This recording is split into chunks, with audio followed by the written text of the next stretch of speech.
Hi friends, welcome to my channel S M foodies. అందరు ఎలా ఉన్నారండి? నేనైతే చాలా బాగున్నాను. ఈరోజు మన ఛానల్లో ఒక సింపుల్ అండ్ పర్ఫెక్ట్ అండ్ చాలా టేస్టీ రెసిపీ చేయబోతున్నాము. రోజు తిన్న విసుకురానిది, ఒంటికి చాలా మంచిదైన కమ్మటి రసం ఎలా చేయాలో ఈరోజు మన వీడియోలో చూపించేస్తాను. వేడి వేడి అన్నంలో ఈ రసం పోసుకొని తింటే రుచే వేరు. లేట్ చేయకుండా రెసిపీలోకి వెళ్ళిపోదామా? పదండి. ముందుగా ఒక గిన్నె తీసుకొని అందులో చింతపండు శుభ్రంగా కడిగి నానబెట్టుకున్న తర్వాత ఒక చిన్న బాండిల్ తీసుకొని అందులో 2 స్పూన్ల కందిపప్పు వేసుకొని సిమ్లో పెట్టుకొని దోరగా ఫ్రై చేసుకోండి. అందులోనే 1 స్పూన్ మిరియాలు వేసుకొని అది కూడా సిమ్లో లో ఫ్లేమ్లో పెట్టుకొని అది కూడా కొంచెం ఫ్రై చేసుకోండి. తర్వాత 1 స్పూను జీలకర్ర వేసుకొని అది కూడా 1 నిమిషం అట్లా ఫ్రై చేయండి. తర్వాత అందులో 1/2 స్పూన్ ధనియాలు వేసుకొని మొత్తం ఒక్కసారి చక్కగా కలిపేసుకోండి. అంతా ఇలా చక్కగా ఫ్రై అయిపోయిన తర్వాత అందులో 4 ఎండుమిర్చి వేసుకోండి. లాస్ట్లో ఎండుమిర్చి ఎక్కువ ఫ్రై అవ్వాల్సిన అవసరం లేదు. లాస్ట్లో మనం దించుకుంటాము, స్టవ్ ఆఫ్ చేస్తాము అన్నప్పుడు 4 ఎండుమిర్చి వేసుకొని స్టవ్ ఆఫ్ చేసుకొని పక్కన పెట్టుకోండి. అది కాస్త చల్లారాక ముందుగా ఒక మిక్సీ బౌల్ తీసుకొని అందులో ఈ మిశ్రమాన్ని వేసి ఫైన్ పౌడర్లా కాకుండా కొంచెం కచ్చాపచ్చాగా మిక్సీ పట్టుకోండి.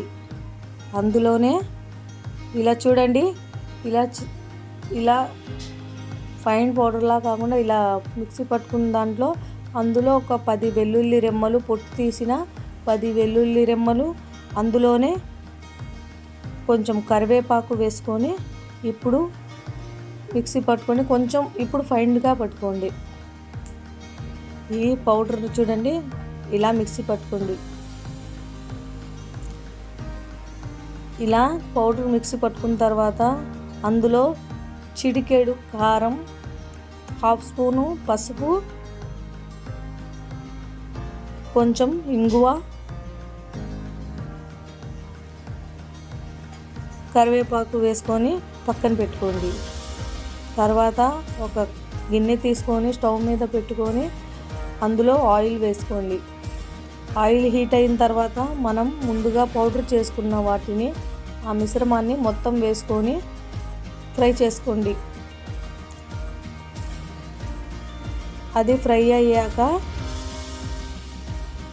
సిమ్లో పెట్టుకొని ఫ్రై చేసుకోండి. మంచి అరోమా వచ్చేంత వరకు ఫ్రై చేసుకున్న తర్వాత అందులో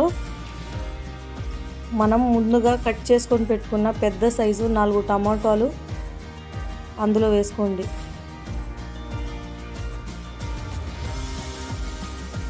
అది మొత్తం చక్కగా ఒక్కసారి కలిపేసి అందులో కొంచెం కొత్తిమీర వేసి ఒక్కసారి కలిపేసి అందులో ఉప్పు వేసుకొని పెట్టుకోండి. నేను ఉప్పు వేసాను, అది వీడియో క్లిప్ మిస్ అయింది. మొత్తం ఒక్కసారి చక్కగా కలిపేసుకున్న తర్వాత అందులో ఉప్పు వేసుకొని సిమ్లో పెట్టేసుకోండి. ఇలా మూత పెట్టేసుకొని సిమ్లో పెట్టిన తర్వాత 2 నిమిషాల తర్వాత మూత తీసి చూస్తే ఇలా సగం మగ్గుతుండిద్ది. అప్పుడు ఒక్కసారి కలుపుకోండి. ఏంటంటే కింద మాడకుండా ఒక్కసారి కలుపుకోండి. ఇలా చక్కగా ఒక్కసారి కలుపుకున్న తర్వాత మళ్ళీ మూత పెట్టేసి ఇంకొక 2 నిమిషాలు మగ్గనివ్వండి. టమాటాలు కొంచెం మగ్గితే బాగుండిద్దని. తర్వాత 2 నిమిషాల తర్వాత మూత తీసి చూస్తే టమాటా అంతా బాగా మగ్గిపోయాయి. ఇదంతా ఒక్కసారి చక్కగా కలిపేసుకొని చూడండి, రెడీ అయిపోయింది. అది స్టవ్ ఆఫ్ చేసి కొంచెం చల్లారనివ్వండి.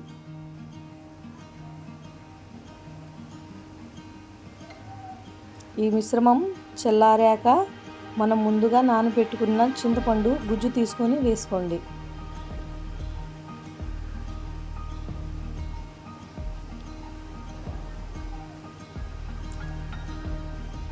చింతపండు గుజ్జు మొత్తం వాటర్ అంతా యాడ్ చేసుకొని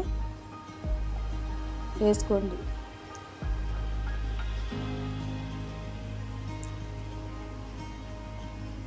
తర్వాత చింతపండు వేసుకున్న తర్వాత తగినంత వాటర్ వేసుకొని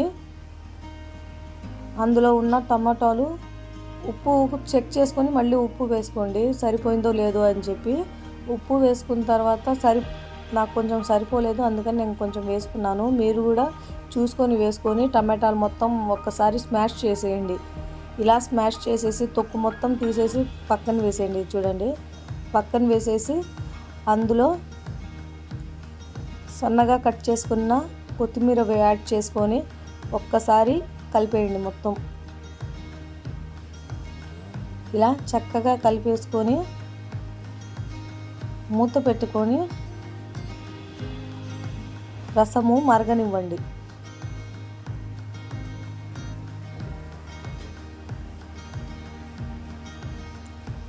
ఇలా ఒక్కసారి ఒక్క పొంగు వచ్చిన తర్వాత ఆపేసుకోండి.